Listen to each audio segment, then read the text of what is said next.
예, 과기부는 감액한 게 적습니다. 증액된 거 많아요. 저희 서면 드렸는데 증액된 것도 많아요.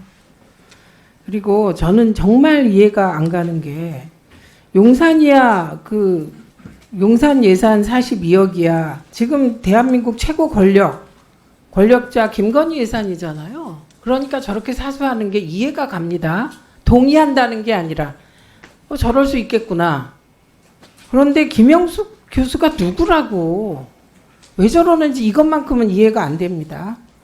이 김영숙 관련된 예산은 조성경 전 차관이 얘기한 8대 R&D 카르텔의 1.3에 딱 떨어지는 겁니다. 1번은 누군가에게 주고 싶은데 그 사람이 좀 부족할 때 기업이 낍니다. KT가 꼈죠? 그래갖고 예산을 받아요. 그리고 그 예산을 김영숙 예산을 살짝 끼워 넣는 방식 1번. 3번 중복 예산인데 중복 아닌 것처럼 단어를 바꾸고 앱 내용을 바꿉니다. 그래서 이번에는 소위 과잉행동 장애 어거지로 갖다 붙여서 대한민국 아이들 건강을 망칠 생각이잖아요. 왜 이런 예산 잘못된 거 과감하게 이건 하지 않겠다 말을 못 하십니까? 신뢰도 다 떨어지게. 예, 그래서 지금 말씀드린 그 용산 예산 그리고 김영숙 교수 관련 R&D 카르텔 8개 유형 중에 1.3 딱 떨어지는 거 예결 소위에서 100% 삭감해 주십시오. 아니면 전체 회의에서 제가 삭감하겠습니다. 그리고 지금 방심위는 그 본질에서 자꾸 벗어나면 안 됩니다. 이것은 유류비까지 동원해서 엉터리 방심위 정치심의와 불법적 행정행위에 따라서 재판이 벌어졌고 이 재판 방어를 위하여 혈세를 낭비하고 있는데 그것도 재판마다 판판이 집니다. 그러면 사법부 불복합니다. 지금 이런 예산 삭감하겠다는 거예요. 그리고 지금 방심위 위원들이 다 채워지지 않고 있습니다. 야당이 아무리 추천하고 국회에서 의결해도 대통령이 임명을 안 하는 것이 이 사태의 본질입니다. 그런데 그 방심위원들, 방통위원들 예산 다 주면 어떻게 하겠습니까? 당연히 유용하겠죠. 그래서 삭감하겠다는 겁니다. 저는 불필요한 방송 장악 예산 전액 삭감해 주실 것을 예결위원님들께 강력하게 요청드립니다. 나머지 다 서면 질의하겠습니다. 혹시 추가 질의하실 위원 계실까요? 네, 하세요. 5분 드리세요. 그리고 의사진행 발언 드리겠습니다. 이혜민 의원 하십시오. 네, 조국혁신당 이혜민입니다. 첫 번째는 아까 여러 의원님들께서 지적을 하신 김영숙 교수 관련된 사업에서 특히 김영숙 교수 맞춤형 공고라고 제가 국감 중에 말씀을 드렸던 ADHD 관련된 사업 예산은 다 삭감을 하려고 지금 계획을 하고 있고 이번에 서면 질의를 드렸습니다. 답변을 제대로 해주시기를 당부드리고요. 소위에서 심사할 예정입니다. 두 번째는 장관님, 아까 한민수 의원님께서 질의를 하셨던 제로트러스트 보안 모델 대해서요. 한민수 의원님께서는 기재부가 내리꽂은 예산이다라고 표현을 하셨잖아요. 과정상의 문제 또한 문제고요. 그걸 과기정통부는 지금 이해를 하고 있는 건지 제가 궁금해서 제 주질이 가기 전에 한번 짚었으면 좋겠는데 예산이 좀 많이 편성이 됐잖아요. 기존 보안 모델 대비 어떤 장단점이 있는지 아셔야 사실은 예산을 제대로 짜는 건데 이게 왜 그러냐면 까딱 잘못하면 어떤 분야에서는 생산성 저하 문제로 나타날 수가 있습니다. 그냥 좋아 보여서 마구 도입 이렇게 되면은 좀 큰일이고 과기정통부에서는 이거를 명확하게 알아야지 예산 편성에 직접적으로 이야기를 하실 수 있다고 생각을 해요. 아까 봤더니 내역이 딱 뭉뚱그려서 2개로 나와 있는데 그 상태면 저는 예산 편성할 단계가 아니다. 이런 말씀을 드리고 싶습니다. 기재부에서 이거를 내용을 이렇게 뭉뚱그린 이유가 알고 그렇게 내리꽂았는지 아닌지는 모르겠는데 과기정통부에서는 꼭 기재부에 따지셨으면 좋겠고 그냥 받지 않으실 수 있도록 저는 과방위 예결 소위위원으로서 전액 삭감 의견 올리겠습니다. 기재부 보고 안 그러면은 제대로 된 내역 가지고 오라고 하시면 됩니다. 아까 존경하는 황정화 의원님의 질의에서 네이처지의 논문 실은 학생 현장 목소리를 전달했더니 장관님께서 이상한 의견이라고 하셔서 제가 깜짝 놀랐어요. 이거는 현장하고 너무 동떨어진 인식 상황인데 큰일입니다. 왜냐하면 예산에는 저한테 답변기회를 좀 현장이 주시면 반영이 좋겠습니다. 되어야 됩니다. 제가 그 부분에 대해서는 그럼 혹시 끝나고 시간이 되면 말씀을 하시면 좋을 것 같아요. 지난주에 그 과기정통부에서 예산안 발표가 7일인가? 그때 됐을 때 과학기술계 쪽에서 꽤나 유명한 되게 큰 사이트에서 올라온 글이 있어요. 요지는 이번 정권에서 한국과학기술계를 아주 체계적으로 너무나도 쉽게 파괴하고 있다라는 것이고, 그러면서 한국과학기술계가 천공의 성 라퓨타냐 이런 말도 있었어요. 장관님께서 분명히 예산에 대해서 발표를 하실 때는 의도는 그것이 아니었을진데 현장에서는 그런 언급하신 부분과 완전히 정반대 의견이 나오거든요. 그래서 조금 살펴봤습니다. 슬라이드 한번 보죠. 이번 과기정통부에서는 R&D 예산 전면 복구했다고 하지만 사람들이 얘기하는 건 이거예요. 자연적인 생태계, 왼쪽을 보면은 맨 위에는 포식자가 있죠. 덩치가 크고 개체수가 적습니다. 맨 아래는 풀뿌리죠. 거기는 굉장히 그 사이즈가 작지만 개체수는 굉장히 많죠. 오른쪽이 이번에 과기정통부에서 내놓은 R&D 예산 이렇게 인지를 하고 있습니다. 그래서 이걸 보여드린 이유는 과기정통부에서 R&D 예산이라는 것을 이야기를 하실 때 R&D 생태계, 우리나라의 과학기술계의 생태계라는 것을 감안을 하시고 반드시 생각해야 되는 개념이라고 생각이 돼서요. 이거는 사실 초등학생도 아는 개념이잖아요. 가져왔습니다. 생애 기본 연구를 폐지하고 개인 기초 연구 과제 수를 축소하고 해서 저렇게 받아들이는 것 같습니다. 저는 이 부분에 대해서 국정감사 동안 되게 여러 번 지적을 해왔고요. 예결 소위에서 반영될 수 있도록 지금 진행을 할 예정입니다. 다음 슬라이드요. 이번에 올라온 예산이에요. 우선 여기서 볼 수 있는 건 그 빨간색 박스 쳐진 것의 맨 오른쪽 두 컬럼을 보시면 되는데, 보시다시피 생애 첫 연구나 기본 연구 신규 예산이 아예 없습니다. 지난번 국감할 때 제가 한양대 무용전공하신 김영숙 교수 마음건강 관련된 예산은 수백억씩 꽂히는데 1, 2억 없어서 비체열 혈당 체크 연구 중단하시게 된 이기진 교수님 예를 들었었잖아요. 그 예를 든 이유는 기본 연구가 우리나라 기초 연구계의 근간을 떠받치는 연구 인력 양성을 위한 맨 아래 생태계, 맨 아래 차지하는 굉장히 중요한 사업이라는 부분을 강조했는데, 이번에 현장에서 과기정통부가 내놓은 예산안을 어떻게 받아들이는지 조금 알기 위해서 제가 2022년도 그 다음에 2025년도 사업 공고를 비교를 해봤습니다. 다음 슬라이드요.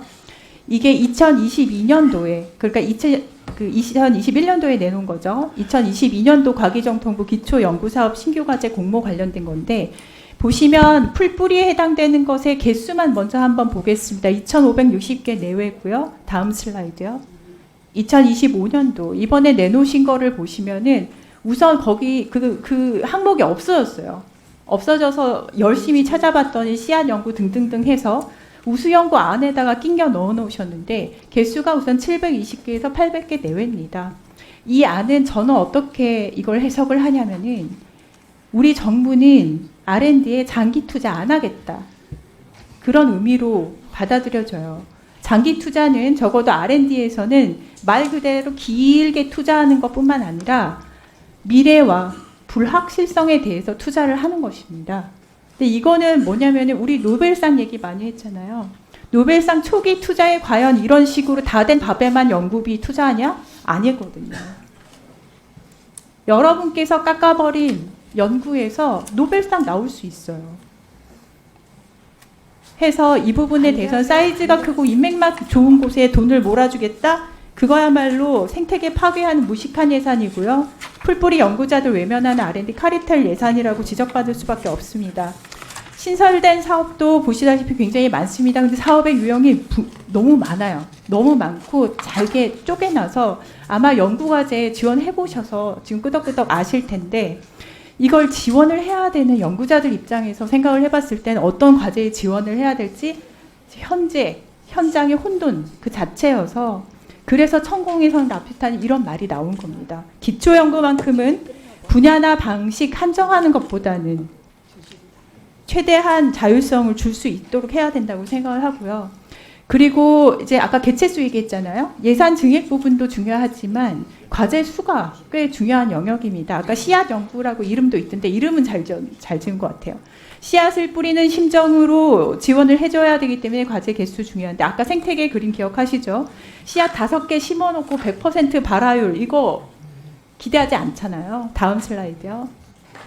과제 수가 2021년에 비해서 1917개 줄었습니다. 과제 한 개당 아마 연구자 뭐 3, 4명 정도로 계산을 하면은 어림잡아 한 7,000명 정도의 연구자가 기회를 잃었다고 볼 수 있고요. 예산 증가하고 지금 재배분해서 개인 기초 과제 수 복원을 해야 합니다. 아마 새로운 장관님 오셔서 뭔가 새로운 거 신설하고 하면 업무 성과로 들어가게 되나 이런 생각을 하셨나 싶을 정도의 지금 예산안이고 장관님 이거야말로 장관님께서 챙기실 수 있는 그런 영역입니다. 업무 성과 내기 위해서 보여주기 식으로 예산안 짜면 안 됩니다. 이 부분에 대해서는 과방위 저희 예결 소위에서 꼼꼼히 들여다볼 것을 저도 예결 소위 위원이지만 정경용 과방위 예결 소위 위원장님께 요청을 드리고요. 그리고 시간이 있으니까 장관님 제가 전에 과학기술 생태계 복원 위해선 예산뿐만 아니라 평가 방법 또한 개선이 돼야 된다고 말씀을 드렸어요. 영상을 볼 시간이 영상 앞부분만 좀 틀어볼까요? 세워주세요.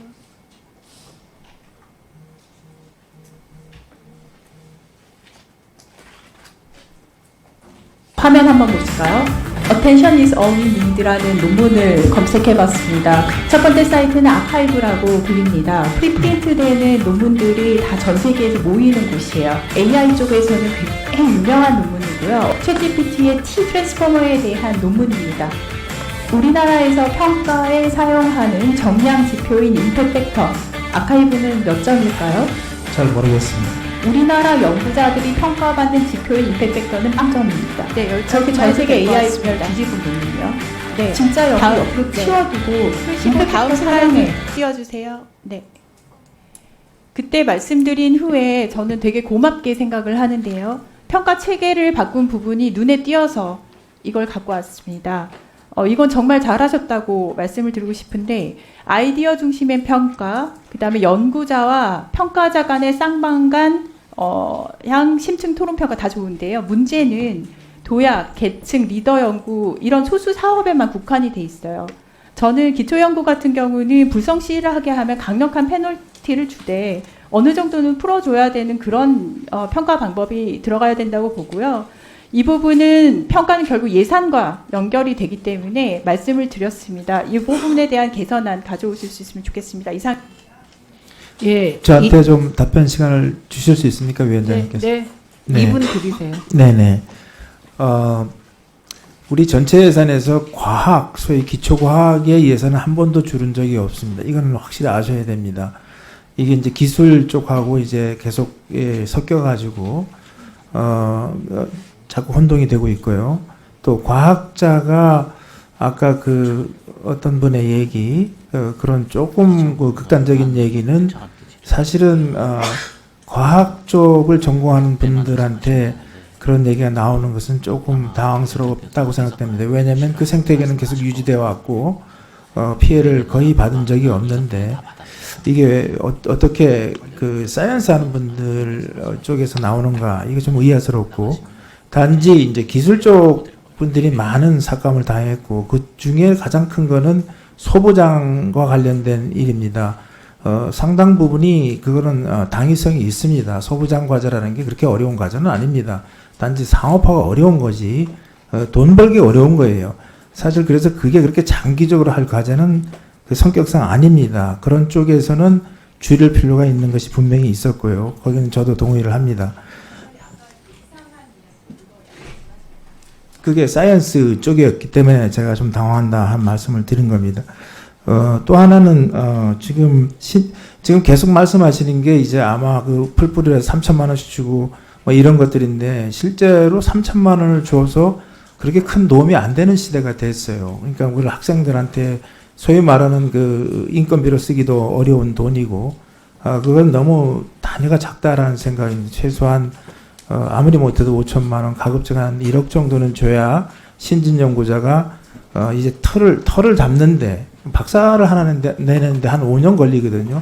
그 기간 동안은 계속해서 환경을 제공해야 된다는 측면에서 말씀하신 걸로 이해하고 있고, 저도 그 부분, 이 풀뿌리 이런 걸 다 없애고 이런 거는 그런 쪽에서 생태계를 조금 약간 교란한 측면이 있다. 이게 동의를 합니다. 그래서 올해는 전면적으로 보완하려고 애를 쓰고 있고, 말씀하신 것처럼 그 피라미드 구조가 제대로 된 건강한 생태계라는 것도 저희 동의를 합니다. 어쨌든 앞으로 조금 더 이 과정이 어디서 온 거냐면 패러다임이 바뀌는 데서 왔습니다. 사실은 굉장히 지금 AI 시대로 해가지고 급격히 이제 과학기술 생태계가 확 바뀌어 나가는데 국가 R&D도 거기에 맞춰야 된다, 이런 결단이었는데 그것이 제대로 타임을 충분히 쓰면서 따라갔으면 참 좋았는데, 그런데 아쉬운 면이 있어서 저는 계속해서 소통에 문제가 있다고 말씀드린 것입니다. 이상 마치겠습니다. 예, 이창윤 과기부 1차관이 4시 20분에 회의장에 출석할 예정입니다. 가방위 위원님들은 질의에 참고하시기 바랍니다. 과기부 1차관이 출석하면 과기부 2차관은 이석하셔도 좋습니다. 벌써 오셨습니까? 4시 20분에 오신다고. 거기를 먼저 가셔야. 저거 교체를 해야 될것 네네, 같습니다. 가십시오. 예, 거꾸로네요. 예, 그리고 정동영 소위 위원장님께서 제안하신 안건을 의결할 가능성이 있습니다. 지금 여야 간사가 협의 중인데요. 결과에 따라 의결할 가능성이 있는데, 이 건은 지금 주질의를 전부 마친 후에 30분쯤 후에 양당 각자 협의할 시간을 좀 드리고 정회했다가 다시 의결하도록 하겠습니다. 그러니까 위원님들께서는 정동영 소위 위원장님의 요청의 건을 해결할 때까지 이석하지 말아주시기 바랍니다. 저 과기부 이차관님, 네. 지금 최근에 10월 29일 날 보건복지부가 신의료기술평가규칙 개정안 입법 예고를 했는데 관련 내용을 알고 계십니까? 죄송합니다. 제가 확인 못했습니다. 네, 내용을 간단히 설명을 드리면 신의료기술평가규칙을 개정하면서 피부를 관통하지 않는 비침습적 의료기술에 대한 임상문헌을 임상적 성능시험 자료로 대체 허용한다. 그 다음에 평가 이후의 신의료기술 사용 시 환자 동의서를 필수적으로 구득하도록 한다. 평가 유예를 할 수 있도록 한다는 겁니다. 기존의 재평가 과정에서 기존 2년 사용 기간을 최대 4년까지 연장할 수 있도록 개선한다. 이게 보건복지부가 입법 예고한 사안입니다. 이건 뭐냐면 김형숙 교수 디지털 치료제 임상 통과되지 않은 비침습적 방식의 의료기술, 이런 데 대한 사용 기간을 기존의 2년에서 4년으로 연장할 수 있도록 하고, 또 임상 문헌을 임상 시험을 대체하도록 허용했어요. 이거는 매우 과학기술적으로 중요한 사안인데 보건복지부가 입법 예고를 했는데 과기부는 전혀 이 사안을 모르고 있었다. 이게 좀 말이 안 되지 않습니까? 제가 인지를 못했던 거고 아마 관련 완화 내용에서는 알고 있지 않을까 싶습니다. 그러면 이게 12월 9일까지 입법 예고 중이거든요. 그러면 부처에서 의견을 낼 수 있죠. 예, 그게 입법 예고된 것들은 여러 의견을 낼 수 있습니다. 예. 그럼 우리가 지난번에 국감에서도 여러 의원들이 지적했듯이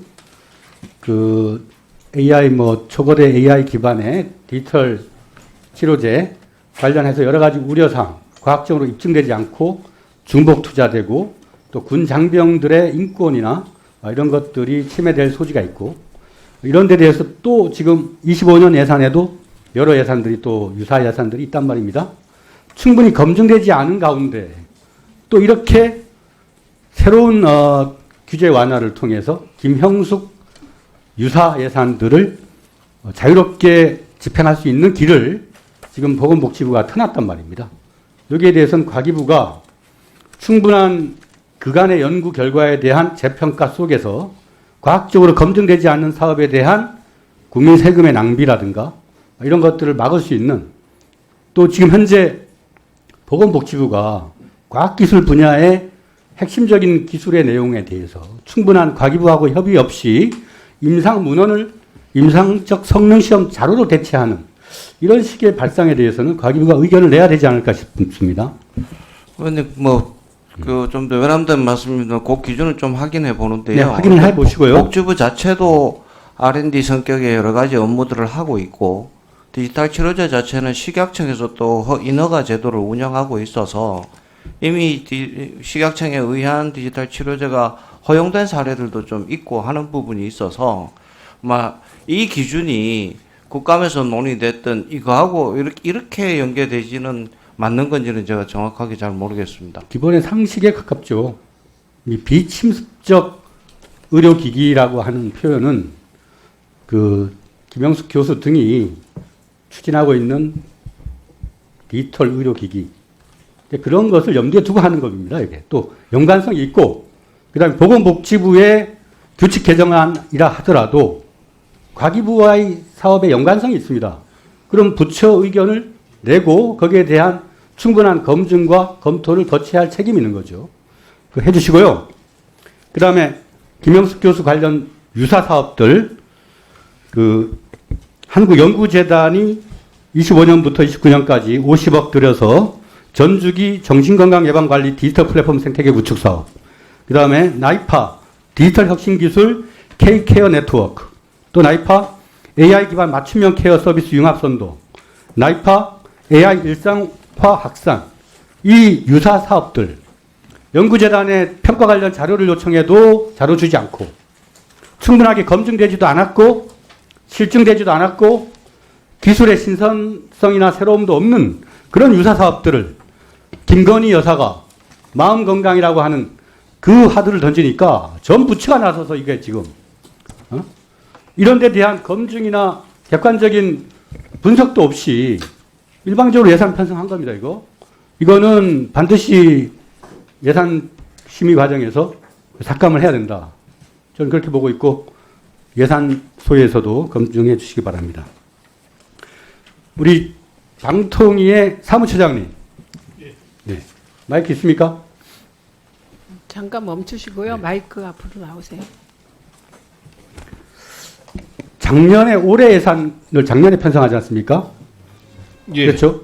그때 우리 그 방통위의 여러 가지 인건비나 운영비 등을 편성할 때 5인 방통위원을 기준으로 했었습니까? 아니면 그렇지 않았습니까?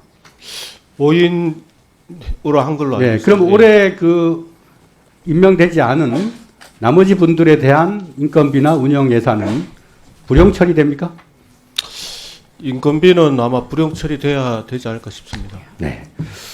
그리고 지금 현재 방통위가 김태규 직무대행 체제로 운영이 되고 있는데 의결이 가능한 위원회는 아니죠. 의결이 불가능합니다. 예. 그렇죠? 예. 그러면 지금 그 내년 예산에 법정위원회라고 하는 거기에 방송통신분쟁위원회 관련 예산을 신설했죠. 그가 정확하게 좀 기억을 못하겠습니다. 확인해 드릴게요. 예.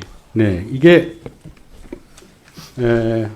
25년 예산에 법정위원회, 통신분쟁위원회 상임위원 인건비 6개월분을 5,800만 원을 신설을 했습니다. 이 통신분쟁위원회 상임위원 인건비는 왜 책정한 겁니까? 이게 아마 제가 알기로는 아마 규정에 상임위원을 두게 돼 있는데 예산이 없어서 그동안 못 해왔던 걸로 알고 있습니다. 그러니까 새로운 의결 행위라고 볼 수 있잖아요.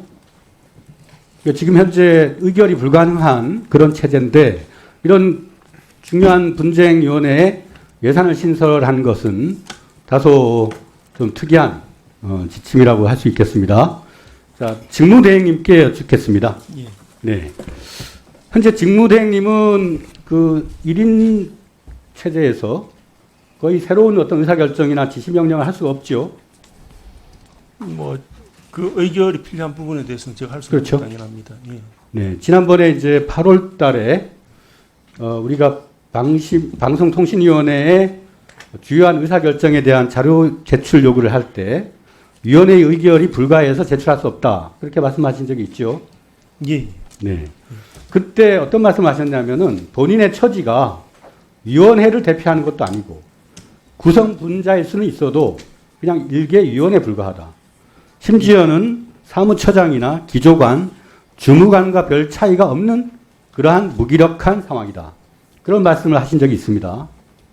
실제로 특별한 다른 고급 간부들과 다를 바 없는 그 무기력한 행정 행위를 하고 계신데 방심위원으로서의 인건비, 뭐 또 여러 가지 업무 추진비 그런 것들을 내년에 상정한다면 본인이 하고 있는 역할에 비해서 과다한 예산 편성이 되지 않을까 저는 그렇게 보고 있습니다. 자, 그리고 지금 그 방심위에서 여러 가지 법정 제재한 것들에 대한 효력정지 가처분 신청에서 30전 30패 본안 소송은 아니지만 사안의 긴급성이나 본안에서의 승소 가능성 등을 고려해서 가처분 판단하지 않습니까? 예, 그러면 방심위가 뭐 3건이나 9건이나 이게 아니라 30건을 다 가처분해서 패소했다는 것은 그 업무에 있어서 중대한 하자의 가능성이 있다고 보여집니다. 아까 소송 관련 예산의 필요성을 말씀하셨는데 그렇다면은 방통위가 방심위원장에 대해서 그 소송 비용에 대한 구상권 청구 같은 것들을 해서 좀 부당한 심의의 편향성이라든가 위법성을 바로잡을 용의가 있지 않을까 싶어서 묻습니다. 집행정지라고 뭐 의원님께서도 말씀을 주셨고 그다음에 본안에 대한 부분은 오히려 승소한 부분이 더 많은 걸로 알고 있습니다. 그래서 본안까지 봐야 되는 것이고 주로는 2인 체제에서 우리 방통위가 의사결정한 것들 그런 것도 다 그 가처분에서 여러 가지 좀 패소가 있었고 방심위는 민원 사주한 것들입니다. 민원 사주한 것들 이런 것들을 바로잡는 국정감사 때도 계속해서 AI 혁명적 투자가 필요하다. 프랑스의 마크롱 대통령 얘기도 했습니다. AI 인프라 투자와 인력 양성에 미친 듯이 투자하겠다. 마크롱 대통령의 워딩 그대로입니다. 지금 AI 국가위원회가 발족한 지 한 달 반인데 그 활동 상황이 어떻습니까? 예, 회의를 몇 번이나 했어요? 뭐 그 이후로는 아직 회의는 없습니다. 분과위원회는 이렇게 하고 있습니다. 느슨해가지고 분과위 회의는 합니까? 네, 분과위원회는 하고 있다고. 몇 번이나 참석하셨어요? 전문위원들 중심이라서 저는 예. 참가를 안고 있습니다. 저는 그 말로만 국가 AI 위원회가 아니라 정말 대통령이 진두지휘 팔을 걷어붙이고 나서야 한다고 생각합니다. 정말로 이 상임위 차원이 아니라 국가적 차원에서 AI에 대한 그런 의지와 획기적 아무리 계획이 창대해도 예산이 뒷받침되지 않으면 그건 뭐 허사가 될 수밖에 없죠. 그 점 하나 강조하고요. 그런 점에서 지금 위원님들께서 국정감사 때부터 여러 번 누누이 다각적으로 지적한 사례 중에 김형숙 교수의 AI 심리케어 돌봄 지원 54억 의원들께서 다 이거 삭감해야 한다고 주장하는데 어떻게 동의하십니까? 제가 지금까지 그 과제에 대해서 살펴보고 이해한 바에 의하면 사실 그 과제의 시발은 2019년도였습니다. 예, 경과는 뭐 다 충분히 알고 그래서 있습니다. 그 필요성은 충분히 인지가 됐고 단지 이 과제에 대해서 여러 의원님들께서 지적을 하셨고 예. 했지만 이것은 과제를 관리하는 이 나이파 관리기관이나 또는 뭐 지난번에 그 NRF 그 뭐라 그러죠? 예. 그 말씀 연구재단의- 취지하겠고요. 어쨌든 예. 그 삭감 이유는 이게 이제 중복 과제라는 거 하고 어쨌든 지금 이 정부가 R&D 카르텔을 지적하고 그걸 개혁하겠다고 내세운 거기에 딱 들어맞는 항목이라고 생각합니다. 최근에 그 AI 스타트업 업체들한테 들은 얘기인데 자기들이 겨우 그 GPU 석 장을 확보했는데 8장 한 세트를 하려면 한 4억 들어갔는데 이 예산 54억이면 GPU 100장 이상을 확보할 수 있는 돈 아닙니까? 연구소, 대학, 벤처 스타트업 같은데 아주 이 돈을 요긴하게 쓸 수 있는데 이런데 그 낭비할 이유가 없다. 이 말씀 하나 드리고요. 우리 김태규 직무대행님, 그 지난번에 10월 24일 상임위원회가 검찰 수사관, 경찰 수사관 돌려보내라고 의결했어요. 권고 이행했습니까? 아직은 그대로 있습니다. 그러면 저 계속 둘 거예요? 아마 그게 지금 기간이 다 돼 가는 것 같고요. 아마 해당 조치는 어느 정도 절차 위원회가 즉각 복귀시킬 것을 위원회 의결로 했잖아요. 위원회 의결을 지금 저 혼자서 할 수 있는 상황은 아닙니다. 아니 직무대행이 지금 저 버티는 겁니까? 아니면 아니, 저 국회 의결을 무시하는 겁니까? 아니, 전혀 존중합니까? 예, 당연히 존중하고요. 지금 검찰 수사관 2명, 경찰 수사관 2명 계속 근무하고 있잖아요. 예, 알고 있습니다. 그런데 수사해야 할 사람들이 여기 지금 뭐 하고 있는 거예요?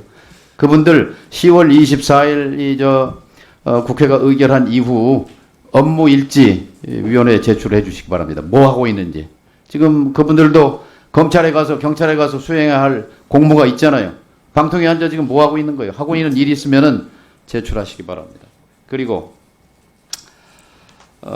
이분들에 대한 그 수사관들이 와서 뭐 회계 감사 이런 거 지원한다는데 특정 업무 경비 내년도에 1,300만 원 뭐 올라와 있는데 이것 삭감해야 한다고 생각하고요. 그다음에 이제 방심위가 저지른 일 때문에 소송 비용을 변호사 비용 등등 해서 예를 들면 방통위 운영지원과의 기름값 2,200만 원까지 변호사 비용으로 끌어다 쓰고 또 운영지원과 직책수행경비 기타 운영비 해서 3,000만 원 또 기획조정관실의 일반 수용비 9,500만 원 뭐 이런 돈까지 해서 1억 5,700만 원을 소송 수행 비용으로 끌어다 썼는데 그 삭감해도 이의 없는 그런 비용 아니겠습니까? 이게 삭감해도 위원회 돌아갔잖아요. 다 삭감해야 한다고 생각합니다.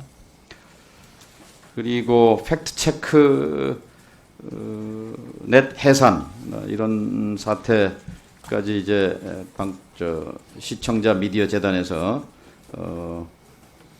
여기까지 왔는데 시청자 미디어 재단이 스스로 팩트체크를 직접 수행한다. 그런데 이거 4억 3천 불필요하다고 생각합니다.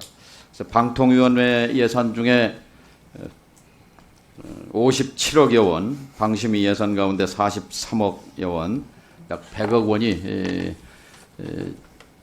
저희 의원들 판단으로는 불효불급한 예산이다.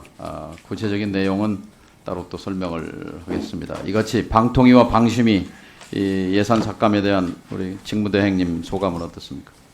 예, 뭐 아침에도 제가 조금 우리 최민희 위원장님께서 기회를 주셔서 소송비용 부분에 대해서는 좀 말씀드릴 기회가 있었습니다. 소송비용이라는 것이 이런 보면은 비용이라고 기재되어 있어서 마치 지급되지 않으면 더 유리한 것으로 이해될 여지는 있습니다. 그렇지만은 갈등을 해결하는 데 있어서 인간사에서 갈등은 당연히 상존하는 것이고 그 갈등을 해결하는 듣고요. 방식은 네, 이제 그 배경을 보면 어쨌든 방심위가 지금까지 MBC, YTN 또 뭐 JTBC 등등 해서 방송사들의 29건에 대해서 법정 제재를 했단 말이에요. 방심위가 열심히 활동을 해서. 그런데 이 방송사들이 다 이게 불복해서 집행정지 가처분 신청을 냈는데 법원이 이 29건 가운데 29건을 다 인용했어요. 다 이게 표현의 자유, 언론 출판의 자유를 위축시키는 방심위의 일탈, 그러니까 해서는 안 될 일을 저질렀다 하고 법원이 손들어 준 겁니다. 그리고 그 소송을 하려고 무슨 기름값까지 끌어다가 소송 비용으로 썼단 말이에요. 결국 이 방심위가 활동을 열심히 하면 할수록 대한민국의 언론 자유 지수는 내려가고 방송사들의 이른바 보이지 않는 손 검열에 대한 자기 검열, 아무래도 정권을 의식하고 방심위를 의식하고 방통위를 의식하게 되는 거죠. 따라서 방심위는 월급은 받되 그러나 작년 올해 했던 것처럼 그렇게 활발하게 활동해서 과징금 매기고 징계 매기고 하는 그런 일들 쉬는 것이 좋다. 그것이 우리 국민의 표현의 자유, 언론 출판의 자유를 지키는 첩경이라고 생각합니다. 그 세목을 보면 방송통신위원회 운영지원과 4억 2천, 기획조정관실 9억 8천, 방송기반국 3,500만 원, 그 다음에 본부 인건비 220억 가운데 정무직 고위 공무원단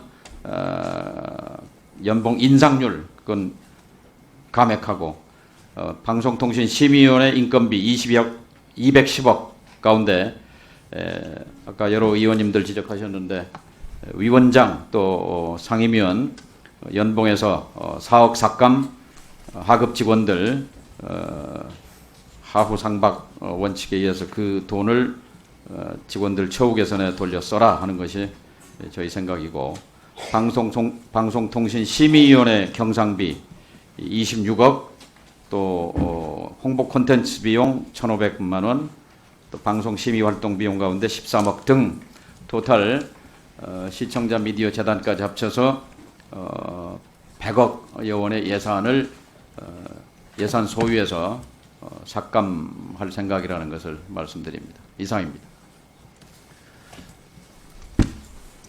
예, 두 간사님 협의해 주십시오. 이거는 오늘 중으로